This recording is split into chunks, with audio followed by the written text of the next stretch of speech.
Ravjibhai vice બોલું છું. નમસ્કાર.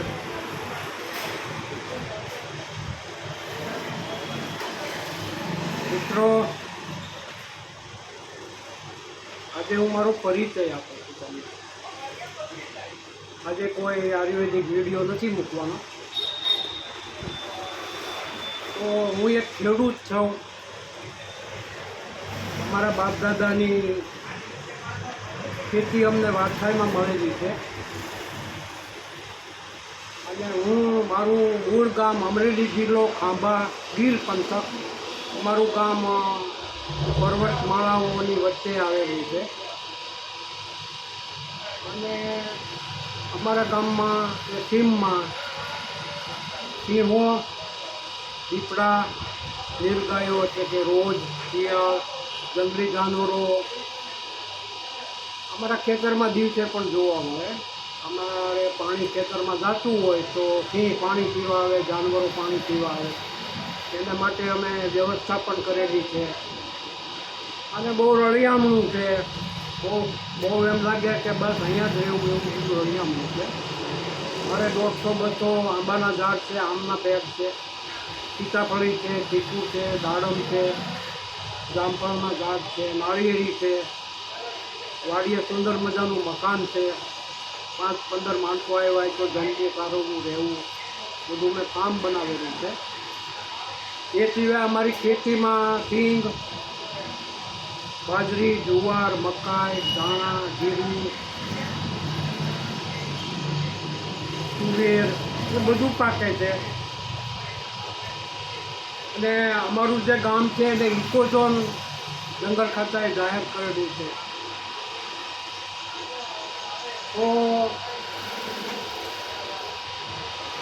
હું છેલ્લા 30 થી 35 વર્ષથી સુરતમાં સ્થાયી થયેલ છું. અને મેં ટેક્સટાઇલને લગતો મારો વ્યવસાય 30 વર્ષથી હું ટેક્સટાઇલને જે એની સાથે કામ આવે એવા બધા કેમિકલોનો મારો બિઝનેસ છે. હું કોઈ અન્ય બિઝનેસ સાથે જોડાઈ ગયેલો નથી. હાલમાં બિઝનેસ મારા છોકરાઓ સંભાળે છે. અને હું ખાલી એને મદદ કરું છું. કાંઈ અટવાય કે બાપા કેમિકલ શું છે, આનું કેવું હોય, આનું પથ્થર શું છે, તો હું એને બધું બતાવું, એને માહિતી આપું, એને ગાયન આપું છું. હવે તો એ હોશિયાર છે એટલે મારે કાંઈ પણ છતાંય મારે ક્યારેક અંકલેશ્વર, પાનોલી એની સાથે જવું પડે છે. તો હું જે પ્રોડક્ટ તૈયાર કરું છું એ working oil, warning oil, texturising oil એવા બધા યાન કે જે ફિલામેન્ટ જ્યાં ચાલતા હોય એની અંદર મારું ઓઇલ કે કેમિકલ વપરાય છે. એટલે મારી કોઈ વેબસાઇટ નથી ક્યાંય. અમારે કાંઈ વેબસાઇટ આપવાની જરૂર પણ નથી. મારો ધંધો મોટો છે. ઉપરવાળાની બહુ મોટી મહેરબાની છે. બહુ સુખી માણસ છું. એટલે હું કોઈ ક્યાંય ઇન્સ્ટાગ્રામ કે એમાં ક્યાંય મારી કોઈ વેબસાઇટ નથી. અને મારે કોઈ કંપનીમાં જોડાવાનું પણ થતું નથી. મારે એવી કાંઈ જરૂર નથી. મને ઇન્સ્ટાગ્રામમાં ઘણી જાહેરાતો આવે છે, યુટ્યુબમાં કે રવજીભાઈ તમે શું ધંધો કરો છો, તમે અમારી આ એજન્સી લો, તમે આ કરો. એવું મારે કાંઈ કરવાની જરૂર નથી. મારી પાસે ધંધો બહુ સારો છે. બરાબર છે. તો અને મારા 70 વર્ષ થવામાં બસ આ દિવાળીએ મારા 70 વર્ષની મારી ઉંમર થઈ જાય છે.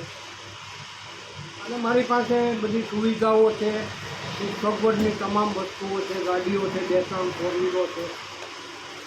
બરાબર છે. બહુ સારું છે. નમસ્કાર.